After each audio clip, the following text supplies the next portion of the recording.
What other problems can you solve for your ideal clients? What other problems might make it easier for them to solve the problems that you already solve? Those are some ways that you can increase the lifetime value, because it is so much easier to get an existing client to come back and help them again and again and again than it is to constantly try and attract all of these new people into your audience. Hey, welcome back to Imperfect Action. This is episode 729. Today, I'm sharing some ways you can create consistent income in your business without going and launching a membership. I know that there's this big misconception out there where people will tell you, oh, the only way to create consistent income in your business is to have some kind of recurring revenue offer. And while, yes, having a recurring revenue offer can be super helpful, it can be really nice for evening out the highs and lows in your income, it's also not the only way to create consistent income in your business. And today we're going to talk about some ways to create that consistent income without adding any kind of recurring revenue offer like a membership or a retainer package. Now, I do share more tips on how to create consistent income in your business in my free masterclass, 7 Secrets for Consistent Sales. You can register for that at stephtaylor.co/masterclass, or you can send me a DM with the word masterclass. I'm on Instagram at stephtaylor.co, and I will send you a direct link to register for that masterclass. It's a really simple way for coaches and creators and experts to grow your income without having to work more hours or spend loads of time on social media, just constantly trying to get new people in through the door. So stephtaylor.co/masterclass is that one. All right. So there are 3 main components to making sales in your business. Like if we think of it as an equation, it's going to be the number of people who see your offers, the number of eyeballs on your offers, multiplied by the conversion rate. So the percentage of people who convert into paying clients or customers, and then multiplied that by the average lifetime value of a customer or a client. So how much that person spends over their lifetime. So I'm going to break it down into those 3 sections. Some things that you can do to increase the number of eyeballs on your offers, because that will increase your sales, how to increase the conversion rate, and then how to increase that customer lifetime value. Increasing all 3 or improving all 3 parts of this equation is kind of a non-negotiable when it comes to creating that consistent income in your business. It'll make life a lot easier than just haphazardly trying to grow your audience, but without thinking about how you're converting them, or trying to increase your conversion rate without thinking about how much somebody spends with you over the lifetime that they are your customer or your client. So let's start with number 1, increasing the number of people that your offers reach, increasing the number of eyeballs on your offers. Number 1, build your email list and make offers to them regularly. And when I say an offer, I don't mean that it has to be like a flash sale or a discount. Your offer can be, hey guys, for this weekend only, I'm offering this new service that I never usually offer. Or for this week, if you sign up for my online course, you get this bonus, right? So you can make these offers to your list with a little bit of a deadline so that if somebody's on the fence and they've been thinking about doing it, that little deadline's going to nudge them off the fence and encourage them to convert. Now, in the footer of all of my emails that go out, so we send pretty much daily emails at this rate, at least 3 emails a week with the new podcast episodes. But in the footer, we also include ways people can work with me. And that's making sure that people who are on my list, who are in my audience, are actually seeing the ways that they can work with me. And if you're worried that selling to your email list means people are going to unsubscribe and you think, oh, I just want to deliver loads of value to them, you could do both. You can deliver loads of value and still sell to your audience and know that if somebody unsubscribes, they were never going to buy from you in the first place. They probably weren't your ideal client, and that's okay. We're not there to just deliver value, and you can't help your audience, the ones who are willing to work with you, you can't help them if they don't know how they can work with you. Okay, number 2, include offers in your lead magnet nurture sequences and then consistently drive traffic to download your lead magnet. So let's do a little recap. Lead magnet is usually going to be a little freebie, like a free ebook or a workbook or a mini course or a masterclass. That's going to be a little piece of free content where somebody has to give you their email address in return for having access to this content. And then once they have signed up for the freebie, they will get a series of emails from you, which is what I call the nurture sequence. Now, in that series of emails, include some different ways that people can take that next step with you. Maybe there's just one offer linked to that one particular lead magnet. And in that nurture sequence, you are showing them, yeah, they're getting loads of value from the freebie. They're getting loads of value from that nurture sequence, but they're also getting that next step so that they can keep working with you, because they can't just magically find the next step, and they probably won't go on your website and click through all of the pages and look for the next way to work with you. So tell them how to. And then promote that freebie. So promote that free lead magnet wherever you can. If you're a guest on somebody's podcast, make that your call to action at the end of the episode. If you're running Facebook ads, run Facebook ads to it. Tell people about that lead magnet so they can get on your email list.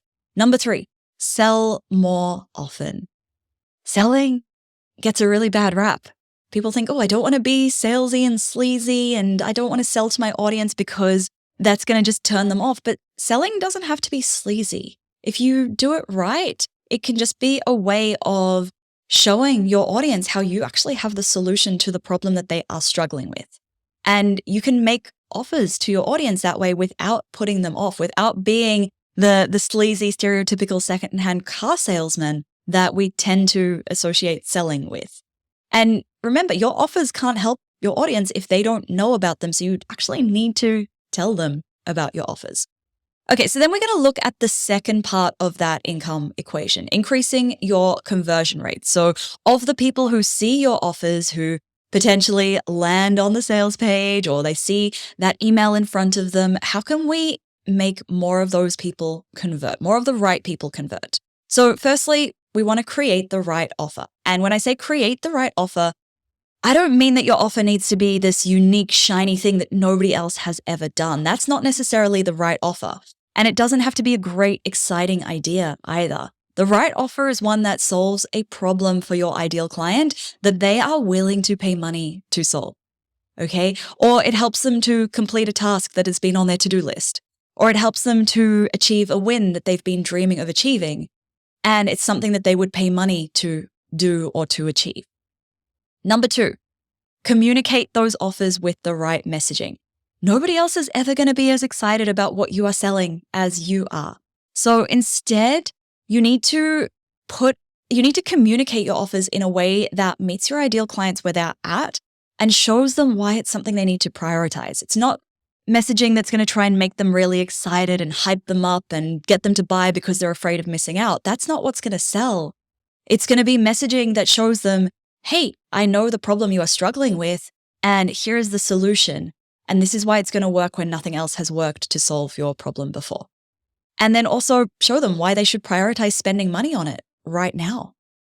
Number 3, you have the right people in your audience. You're attracting the right people into your audience. So you can have the right offer with perfect messaging, but if you are trying to sell it to the wrong people, to the person who doesn't have the problem that that offer solves, or who doesn't value solving it enough to spend money on your offer to solve it, then you're going to struggle to convert them, regardless of how great your offer is and how great your messaging is. Though, when somebody tells me my audience doesn't want what I'm selling, a lot of the time it's not that they're the wrong people. It's usually that you haven't communicated why they should prioritize it enough to spend money on it. And it's often a messaging problem, not an audience problem, but the challenge can be discerning between the two of those. And then finally, the third part, increasing the lifetime value. So increasing the amount that somebody spends with you over their lifetime. And this isn't about not delivering loads of value in each of your offers. I know this can be a bit of a misconception, like, oh, so should I always leave them wanting more? No, it's not about that. It's about solving smaller, more specific problems in each of your offers, or delivering smaller, more specific transformations, and then helping them to solve more problems or achieve more problems over their lifetime and with your different offers. So number 1, easy way to do this is to add a back-end offer that somebody can buy after they complete your other offer. So when somebody has completed one offer, maybe it's your signature one, and they've achieved the outcome from that, what new problems do they have? Or what new transformations do they want to achieve? Like, what is next for them? When I created Offer Less, Sell More, that's the very first step in my suite of offers. And when somebody has completed that, then the next question for them is, oh, how do I attract the right people for my offers? Great, my next offer is Boost Your Brand Superfans. And once they've attracted the right people, then it's, oh, how do I launch this new course idea that I have? Then it's Launch Magic. So I'm not trying to solve all of their problems in one gigantic, overwhelming offer. I've broken it down into smaller ones. And it means that I can help my audience beyond just that one solution, beyond just the one transformation that they are achieving. The second way you can do this is to add an offer that moves somebody closer to buying your main offer, your signature offer, if you want to call it that. So what comes before that main offer? Or what comes before even the first offer if you have multiple different ones? What does somebody need before they are ready to buy your first offer? And a great place to get inspiration for this is from your non-buyer surveys. So if you're sending out a survey after a launch and you're finding out why people didn't buy, that's a great place of inspiration. I did this with Launch Magic. Every time I launch Launch Magic, I send out a non-buyer survey after we close doors. And the big takeaways that I always get from that is, oh, I don't know what I should launch yet, or I don't have any ideas for my offer yet. That told me, oh, actually, there's place for me to create a course that's helping people to come up with the ideas to build out that vision for all of the offers that they're going to sell. And that's how Offer Less, Sell More came around. Okay, so I was creating an offer that would move somebody to solve that problem that they needed to solve before they'd be ready to buy my bigger offer. And then number 3, add an offer that solves a related problem they are experiencing. So what other problems is your ideal client experiencing that don't already get solved in your main offers? When I created Boost Your Brand Superfans, that was to solve a problem that people who have done my podcast launch plan have, which is once they've launched their podcast, they need to intentionally grow their audience. It also was created to solve a problem that some of my Launch Magic students have. Once they've done the first launch, then how do they keep attracting more of the right people into their audience so that the second launch grows from the first launch? That's why I created Boost Your Brand Superfans. So it's a related problem that my audience was struggling with. What other problems can you solve for your ideal clients? What other problems might make it easier for them to solve the problems that you already solve? Those are some ways that you can increase the lifetime value, because it is so much easier to get an existing client to come back and help them again and again and again than it is to constantly try and attract all of these new people into your audience. So there you have it. Some different little ways that you can play around with those 3 parts of the income equation: the people who are seeing your offer, the percentage who are converting, and then how much those converted clients or customers are spending with you over their lifetime. If you're not already subscribed to the show, hit the subscribe button. I release new episodes every Monday, Wednesday, and Friday, and it just means you'll get them straight to your podcast app of choice. Now, if you haven't yet left a rating or a review, please take 30 seconds to do so in Apple Podcasts. I read all of them. It means a lot to me because a lot of work goes into creating this show. Thank you so much for listening. Catch you next time.